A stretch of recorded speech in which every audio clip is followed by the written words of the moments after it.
Agora a reta final, a gente tem mais 6 lições para terminar o nosso ciclo do CETEB. Então, se você já veio até aqui, eu te convido a continuar perseverando. Só faltam mais 6 lições. Hoje a gente vai falar sobre o reino de Deus na história. Tá? A gente não vai falar tudo, lógico, sobre o reino de Deus hoje, mas a gente vai começar a falar sobre o reino de Deus. A gente vai ver nas próximas aulas, por exemplo, a chegada do reino na vida do Filho, né, na pessoa de Jesus Cristo, a vida do reino no Espírito, depois o reino de Deus e a igreja, a consumação do reino, morte e eternidade, a consumação do reino, segunda vinda, novos céus e nova terra. Hoje a gente vai ficar só nessa lição 31, que é o reino de Deus na história. Então, minha primeira pergunta para a gente começar a fazer um exercício de pesquisa mesmo, de tentar tirar da nossa memória ou ir para a Bíblia e pesquisar alguns textos que nos remetem a essa resposta. A minha pergunta para vocês seria: o que é o reino de Deus, então? O que é o reino de Deus? Quem pode me ajudar a responder isso? Com passagens bíblicas, com referência bíblica. Vamos fazer esse exercício juntos? Vamos aí juntar aí em dupla e trio a pessoa que está do seu lado, abrir a palavra de Deus e tentar pesquisar, tentar buscar na palavra a resposta para isso. O que é o reino de Deus? Vou gastar uns 5 minutos com isso. A gente vai começar a desdobrar isso, né?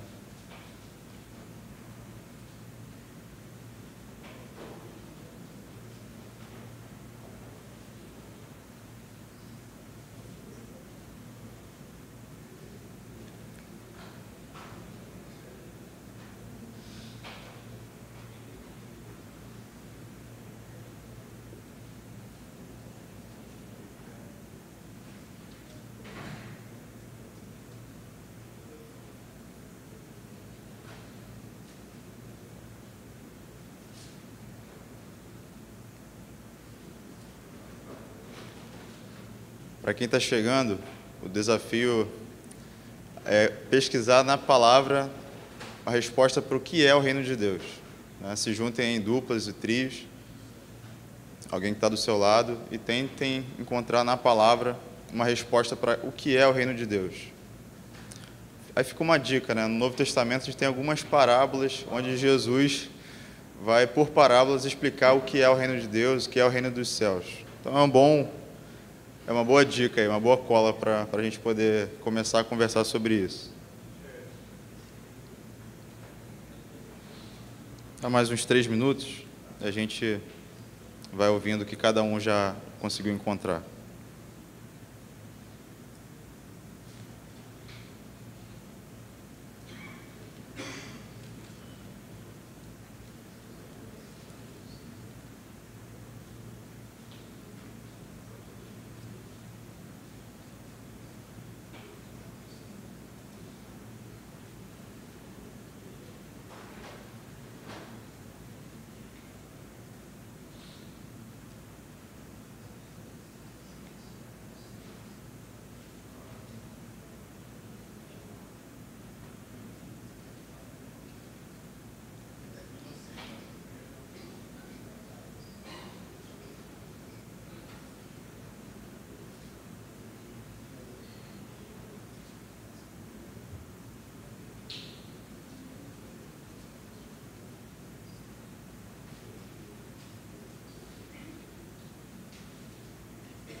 Todos conseguiram? Vou começar aqui pela frente, os irmãos aqui.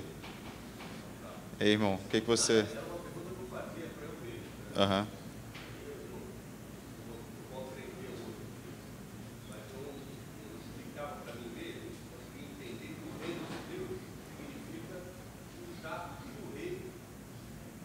Os atos do rei e a reação dos súditos. Você consegue levar isso para a Bíblia e achar alguma passagem que...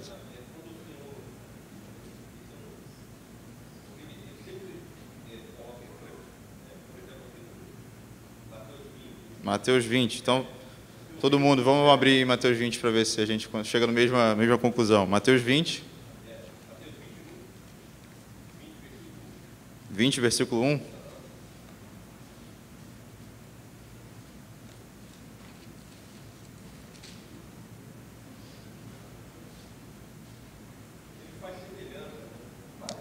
O que diz então?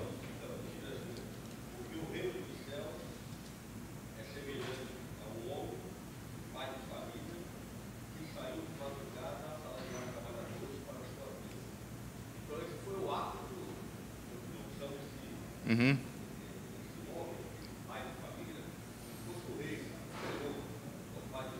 Uhum.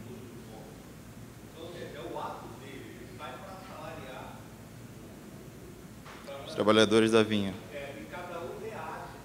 Quer dizer, o ato do rei e a reação dele, cada um reage de uma forma em relação a esse reino. Eu entendo que isso constitui o reino de Deus. Tá. Quer dizer, o ato do rei e a reação do súdito. Mas se não fosse só um lugar, né? Mas aí, tá desdobrando. O reino de Deus é um lugar? É mais do que um lugar, né? Ok, então você já trouxe a ideia dos atos e o Yuri trouxe a ideia de é mais do que um lugar. Mais alguém tem uma resposta, irmão? Aqui. Eu tenho aqui dois textos, Isaías 9, depois Lucas 8, que fala do reino de Deus como governo de Deus. Governo de Deus. Não é um espaço geográfico. Sim, perfeito. Quando o homem se rebelou contra Deus, saiu debaixo do seu governo. E havia uma promessa dele diante dos cristãos que o homem voltaria Opa, ao governo de Deus trazido pelo próprio Deus, né? legal. Aí Isaías 9 diz assim: porque um menino nos nasceu, um filho nos foi dado, o governo está sobre seus ombros. Esse texto é claramente, a gente associa a Jesus. E ele será chamado maravilhoso, Deus poderoso, Pai eterno, Príncipe da paz. Ele estenderá o seu domínio e haverá paz sem fim sobre o trono de Davi e sobre o seu reino, estabelecido e mantido com justiça e retidão, Perfeito. desde agora e para sempre. E o zelo do Senhor dos Exércitos fala isso. É um reino que tem a ver com o estabelecimento da paz, com o retorno da justiça, com a prática da retidão. Esse reino vai ser eterno e quem vai determinar o estabelecimento desse reino é o próprio Senhor. O zelo do Senhor dos Exércitos fala isso. Perfeito. Na parábola do semeador, em Lucas 8, a gente vê que esse reino é estabelecido a partir da palavra, a pregação da palavra. As pessoas se voltam para Deus, a palavra semeia esses valores e aqueles que creem se colocam debaixo do governo de Jesus, que foi esse menino prometido, aqui em Gênesis 3:15 também, que é aquele que governa, que é aquele que age na vida das pessoas. Perfeito. Mas as pessoas têm diferentes reações a essa palavra. A palavra semeador diz que aqueles que creem para produzir fruto, mas aqueles que rejeitam a bênção diferente, e aqueles que não distantes. Obrigado. Então a gente já tem bastante material para começar a trabalhar, né? Então, o reino de Deus, ele envolve os atos do rei e as reações dos súditos, vamos dizer assim. Não é apenas um lugar, né, geograficamente. O irmão trouxe já o resumo de toda a aula, praticamente, né? Falando desde a criação, do governo do Senhor sobre todas as coisas, e apontando para o Filho também, o reino de Deus na vinda de Jesus Cristo, e além, né, no final da consumação de todos os tempos. Então, obrigado pelas respostas até aqui, mas, perfeito, fico feliz em ouvir. Então, voltando, a gente às vezes ouve algumas coisas a respeito do reino de Deus, né, que a gente não encontra, talvez, na Bíblia uma definição que a gente muitas das vezes ouve, né? Então, o que não é o reino de Deus? Né? Um lugar geograficamente falando, né? Ou algo fora dessa relação de governo, dessa noção, dessa percepção de que é um governo sobre todas as coisas. E a próxima pergunta, a próxima próxima inquietação que eu queria fazer para vocês: será que a gente consegue ver isso na história? Será que a gente consegue analisar ou olhar o reino de Deus na história bíblica? O irmão já deu uma cola ali, né? Como que a gente começa a olhar esse governo de Deus na história? No começo, né? Em Gênesis. É para lá que a gente vai olhar agora. Como que em Gênesis a gente consegue ver o começo do governo, desse reinado soberano do Senhor? Vamos abrir em Gênesis 1, 26 a 31.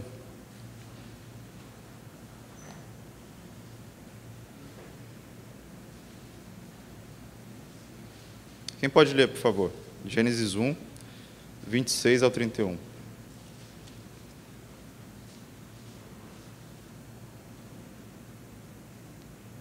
Então disse Deus: façamos o homem à nossa imagem, conforme a nossa semelhança. Domine ele sobre os peixes do mar, sobre as aves do céu, sobre os grandes animais de toda a terra e sobre todos os pequenos animais que se movem rente ao chão. Criou Deus o homem à sua imagem, a imagem de Deus o criou. Homem e mulher os criou. Deus os abençoou e lhe disse: sejam férteis e multipliquem, encham e subjuguem a terra. Domine sobre os peixes do mar, sobre as aves do céu e sobre todos os animais que se movem pela terra. Disse Deus: este lhes dou todas as plantas que nascem em toda a terra e produzem semente, todas as árvores que dão frutos com sementes. Elas servirão de alimento para você. Dou todos os vegetais como alimento, a tudo que tem em si folhas de vida, a todos os grandes animais da terra, a todas as aves do céu e a todas as criaturas que se movem rente ao chão. E assim foi. Obrigado, Yuri. Então, nesse texto, a gente vê já a consumação, depois de Deus ter criado todas as coisas e ter domínio sobre todas essas coisas que Ele criou, Ele cria o homem e chama o homem a também ser um regente, um vice-regente ou um co-regente da criação. Então, na criação, a gente vê que Deus ele é soberano sobre aquilo que Ele criou. Ele governa, Ele reina sobre todas as coisas. Então, o reino de Deus se estende, ou ele é iniciado através da criação. Mas ele não para aí, né? Ele estende esse domínio, essa possibilidade de regência, de corregência ao homem. Chama de mandato cultural. Aquilo que o homem foi designado a fazer. Então, no Éden, você já vê essa noção de um rei, né? Os atos do rei, os atos de criação do rei sobre todas as coisas, o seu governo soberano, e ele colocando, né, chamando, convocando o homem a participar desse governo, a participar desse domínio, a fazer parte do reino de Deus, daquilo que o próprio Deus criou. Está submisso também à soberania, ao governo desse rei. Então você vê isso no jardim, no começo da história da humanidade. Um Deus criador criando todas as coisas, sendo soberano sobre todas as coisas que ele criou, e concedendo ao homem a oportunidade de participar desse reino, não ser só apenas uma criatura, mas também interagir com a criação, né? Dominar, você olha aqui as palavras, domine ele, né? Mas também multiplicar, que isso, o reino de Deus cresça. Então até aqui tudo bem, né? Começa muito bem essa história. O reino de Deus ele é implantado, ele começa, ele é criado, e o homem faz parte disso, interage nesse reino. Mas o que acontece em seguida? O que vem depois dessa convocação? Queda, né? O reino de Deus e a queda. E como a queda interfere no reino de Deus? Esse homem que foi convocado a participar e interagir e ser um vice-regente, um co-regente, uma pessoa que ajudaria, né, na manutenção do reino de Deus. Como que a queda afeta o reino de Deus nesse sentido, nesse começo? As consequências da queda vão impactar nesse domínio que o homem deveria ter sobre todas as coisas. Mas além disso, o que a queda representa em relação a um Deus soberano e a um vice-regente? Uma separação, exato. Então você vê aqui na queda, né, Deus sendo o Deus soberano, o Criador, e o homem se rebelando contra o Criador. se rebelando contra o reino de Deus, se rebelando contra aquilo que Deus convocou, né, o chamou para fazer. Então eu trouxe aqui essa ideia de um maestro, né, dessa sinfonia perfeita. Essa sinfonia começa a ter agora, né, o surdo toca uma coisa, o violino toca outra, e você já não tem a harmonia perfeita da criação, né? O ser humano, ele quis dar ordens contrárias ao que Deus tinha chamado para dar. Então você imagina numa orquestra, quando o corregente, ou aquele que não é o principal maestro, começa a dar instruções trocadas, né? Você não vai ter uma música boa, né? Pelo contrário, você vai ter uma bagunça, né? Quando cada um começa a tocar, e ilustrando, né, a queda, o efeito da queda tira essa sinfonia, tira essa harmonia entre o rei, a criação e o vice-regente. Isso é desfeito. Toda a harmonia prevista, ou o ideal do reino de Deus, ele agora é desfeito. E aí o irmão já trouxe também. E o que Deus faz, então? Para aí, a gente tem uma sinfonia arruinada, tem um reino desequilibrado e totalmente agora desalinhado. O que Deus, então, faz? Qual é a resposta de Deus à queda?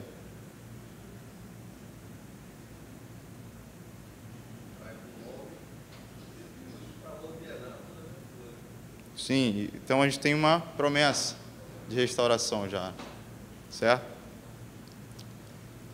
Então vamos para Gênesis 3,15, vamos ver uma primeira promessa de restauração do reino, de colocar em ordem de novo aquilo que o homem desordenou, vamos dizer assim. Gênesis 3,15, quem pode ler para a gente, por favor?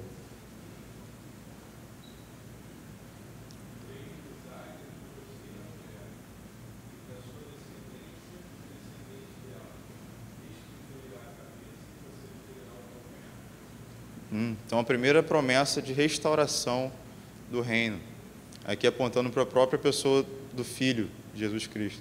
Então, voltando, isso começa na criação. Deus soberano cria todas as coisas, convoca o homem a participar do reino e a ser um vice-regente. O homem falha na sua regência, falha em ser um colaborador no reino nesse sentido, e Deus agora promete uma restauração. E essa restauração acontece de maneira gradual e até hoje. A gente ainda está fazendo parte dessa história da restauração do reino de Deus.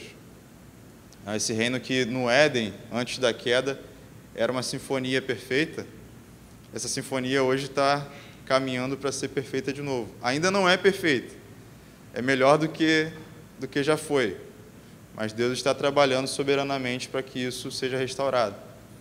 E a gente vai ver nas próximas aulas isso, né? Como que o reino de Deus ele avança na restauração, na vinda do Filho, na vinda do Espírito Santo, na igreja, como que essa sinfonia vai tomando forma de novo até Apocalipse. A gente vê a consumação de todas essas coisas e aí você tem de novo uma sinfonia perfeita. Se a gente olhar para Apocalipse e olhar para a imagem que João tem de um trono, tudo sincronizado, né, todo mundo louvando ao Senhor, todos cantam a mesma canção. É como se a sinfonia tivesse sido reajustada.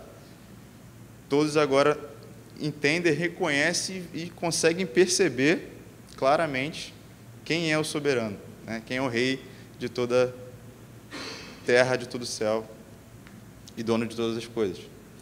Se a gente fosse colocar numa linha, seria isso, né? Da criação até o final da história da humanidade, existe essa sinfonia, a sinfonia que foi criada perfeita, foi distorcida, quebrada na queda, e agora é um processo de restauração, até que todo mundo cante a mesma música no último dia. Amém? A gente também vê, na sequência de Gênesis aqui, em Gênesis 6, uma outra ação de restauração, que é com Noé. E nessas ondas de restauração do reino, a gente vê o que, pelo menos? Duas coisas: juízo e misericórdia. A gente já falou sobre as alianças de Deus na história aqui. Você já participou dessas aulas anteriormente. O que a aliança com Noé representava? Representava juízo, mas também representava misericórdia. Então, Deus, ele, na sua ação de restauração do reino, com a aliança com Noé, ele age com juízo. O que estava acontecendo ali? Vocês lembram o que estava acontecendo na época que Deus faz uma aliança com Noé? Qual era o cenário social, cultural, espiritual do povo na época dos contemporâneos de Noé? Era todo mundo gente boa, né? Todo mundo alinhado na sinfonia do reino? Não, pelo contrário, né? Você tinha uma depravação chegando a níveis extremos, ao ponto de Deus exterminar tudo aquilo que ele queria exterminar de fato, mas ele também age com misericórdia, salvando, preservando a família de Noé e os animais. Então, é um ato de justiça que a gente às vezes fica assim embaraçado, né, para poder explicar, mas no meio dessa justiça há misericórdia. Deus preserva essa família, preserva esses animais, para poder então ter um novo reino, uma restauração daquilo que é o ideal criado por Deus no Éden. Mas depois de Noé, será que tudo deu certo? Será que tudo fluiu bem? Não, né? Na sequência a gente tem o quê?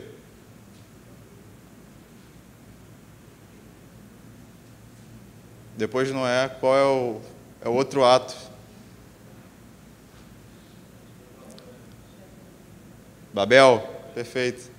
Mais uma vez o homem querendo governar e ser o ponto focal na história, né? Ser aquele que tem o domínio soberano sobre as coisas. Não, vamos fazer aqui, né, uma obra onde a gente vai conseguir dominar sobre todas as coisas e nosso nome vai ser famoso.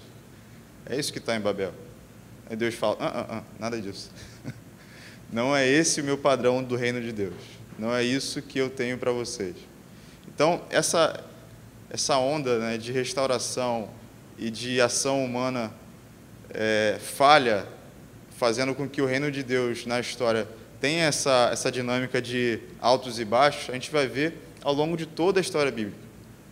A partir da queda, essa ação de restauração, de ação de juízo e misericórdia de Deus, ela vai se permeando a ação humana na falha de não viver e não presenciar e não se submeter ao governo soberano de Deus. Então, se a gente pegar desde Gênesis até Apocalipse, a gente vai ver essa onda de Deus agindo soberanamente, restaurando e o homem falhando. Deus agindo soberanamente e o homem falhando. E na sequência disso? Na sequência de Noé, Babel, o que a gente vê? Onde a gente consegue chegar na história antiga, antes da vinda de Cristo? A gente vai falar sobre a vinda de Jesus na próxima aula. Para onde nós podemos olhar e ver Deus restaurando o seu reino, restaurando o padrão do reino de Deus na história antiga? Chamado de Abraão, perfeito.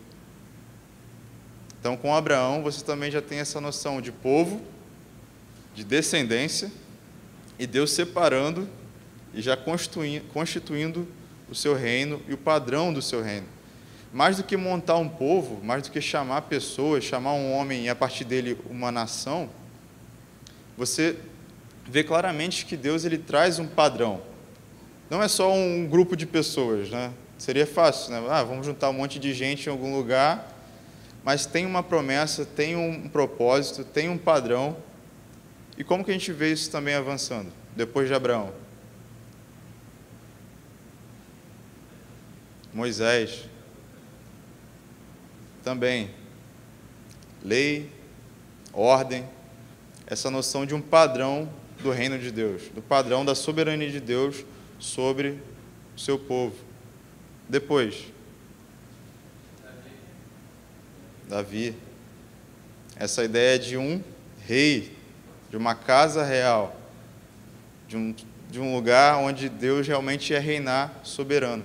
Então você vê, desde a criação, passando por Noé, passando pelas alianças, aliança com Abraão, Moisés e Davi, Deus restaurando o padrão do reino de Deus.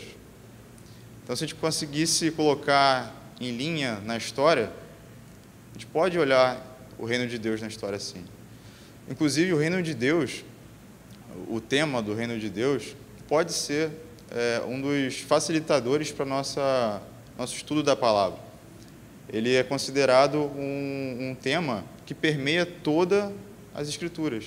Então, se você olhar para o reino de Deus e ir seguindo na história bíblica de como Deus trabalha nessa história de restauração do reino, a gente consegue, sim, ir caminhando muito bem nas Escrituras. Essa é uma proposta boa de prática, de exercício.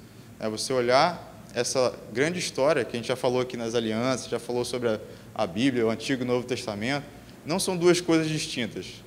Na verdade, é uma história, uma longa história, desde a criação até a consumação de todas as coisas. Tudo bem? Então, na vida do povo de Israel, você vê claramente essa restauração do reino de Deus, essa tentativa de um padrão daquilo que foi perdido no jardim. E isso a gente vai ver ao longo de toda a história, de toda a narrativa bíblica, até a consumação de todas as coisas. Alguma pergunta até aqui?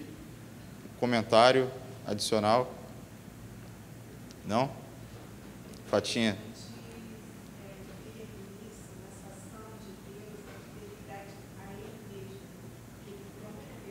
Sim.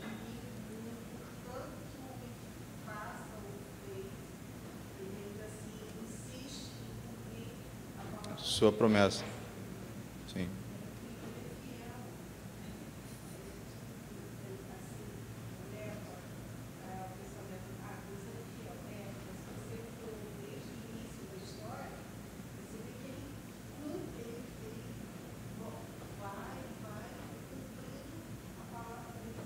Uhum. Perfeito.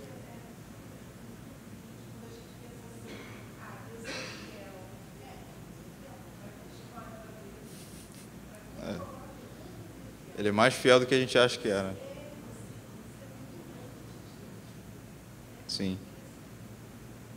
Sim, perfeito. Essa ideia da fidelidade de Deus é a sua própria promessa, a sua própria palavra. Desde o Éden, né? Ele disse que ia restaurar e ele vai restaurar, né? Os propósitos dele vão se cumprir. Eu queria navegar agora com vocês sobre alguns salmos que nos faz realmente lembrar. O que a gente está falando aqui não é nenhuma novidade, né? A gente já falou sobre aliança, já falou sobre essa promessa de Deus, sobre essa ideia de que a Bíblia não são duas coisas separadas, o Antigo e o Novo Testamento é uma única história, a história de Deus e da humanidade. Eu queria navegar com vocês sobre alguns salmos aqui, para a gente ver essa soberania de Deus sobre todas as coisas e esse governo de Deus sobre todas as coisas. Vamos abrir em Salmo 93.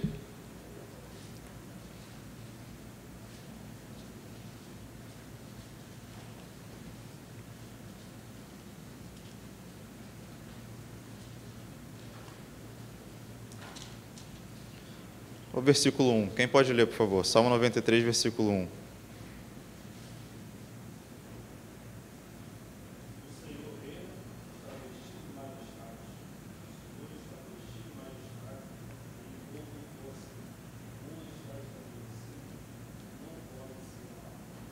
Obrigado. Salmo 96, 10.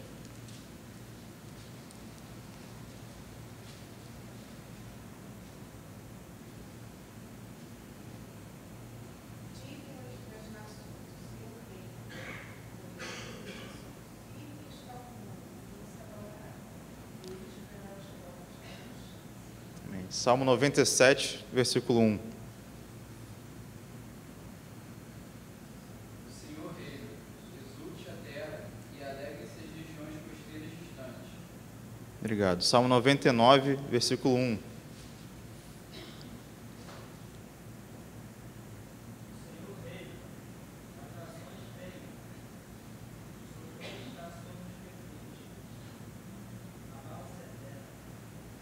Ah, 103, versículo 19.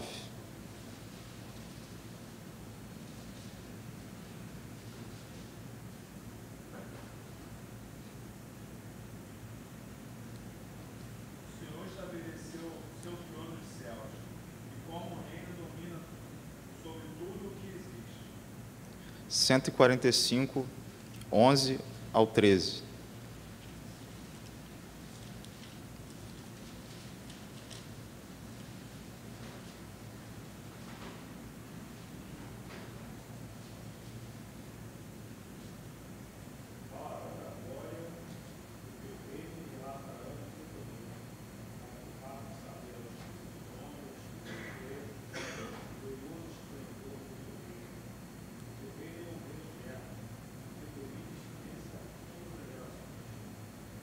Obrigado.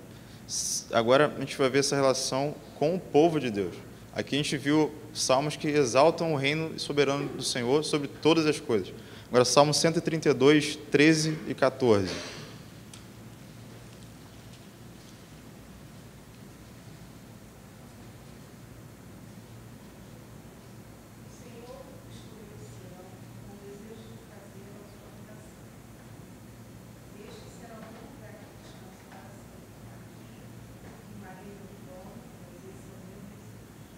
Salmo 135, 3 e 4.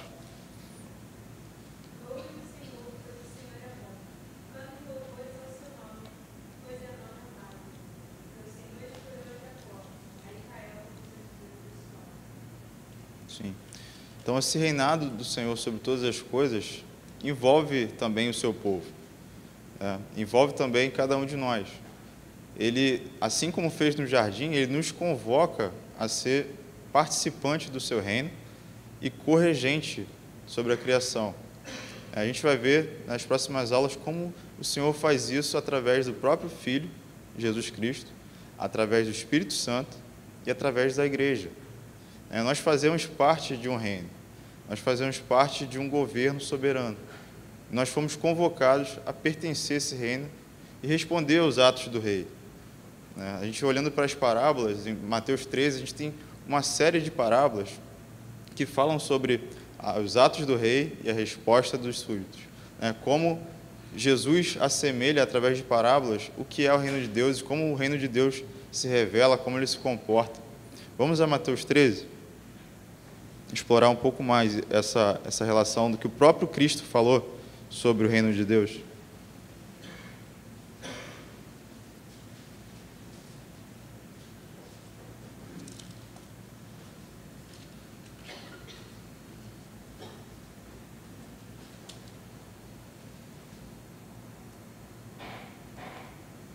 Mateus 13, versículo 11.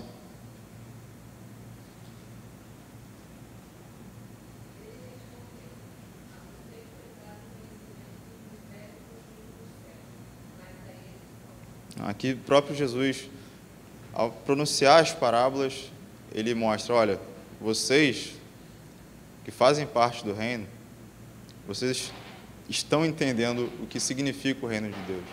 Então, fazer parte do reino de Deus é conhecer realmente quem é e reconhecer quem é o governante sobre todas as coisas. Então, se você faz parte do reino de Deus, na história, que ainda não terminou, você entende o que é o reino de Deus e agora você pode responder ao rei, aos atos do rei, de maneira positiva, de maneira correta. Ainda não perfeita, mas de maneira submissa à vontade do rei. A gente tem uma série de outras parábolas aqui. Parábola do joio, dos versículos 24 até versículo 30. A gente tem a do grão de mostarda e do fermento. A gente tem a parábola depois do tesouro escondido. A gente tem duas parábolas sobre a relação do reino de Deus como um tesouro. A gente tem a parábola da rede. Então, o exercício agora é para casa, né? Venham aqui para Mateus 13, leiam essas parábolas, tentem já olhar para as próximas aulas e meditar nisso. O que é o reino de Deus? O que é o reino dos céus? Como Jesus trouxe aos seus discípulos esse entendimento? O que Jesus ele queria mostrar para os seus discípulos a respeito do reino de Deus?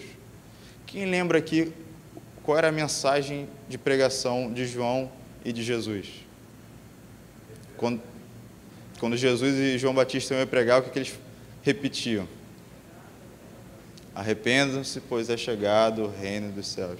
Então, o reino dos céus não é mais uma opção de pregação, não é mais uma opção, né, um apêndice ou um detalhe na vida da igreja. Não, faz parte da vida do povo de Deus.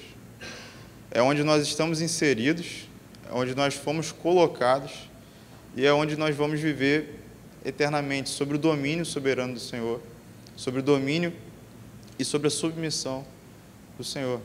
Então, se você faz parte desse reino, eu te convido a explorar essa pérola que o próprio Jesus fala, que é fazer parte desse reino e, mais do que isso, encontrar esse reino. Você foi chamado a desfrutar das dádivas do rei, de fazer parte de um reino como esse.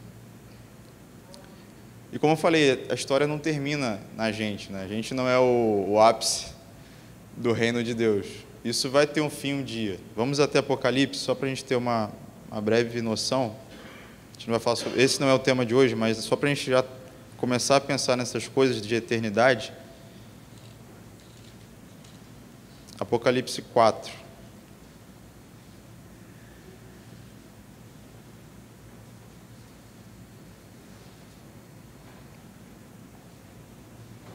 Aqui em Apocalipse 4 a gente vê pelo menos duas canções que refletem essa ideia de uma imagem de um trono, do Rei Supremo governando sobre todas as coisas.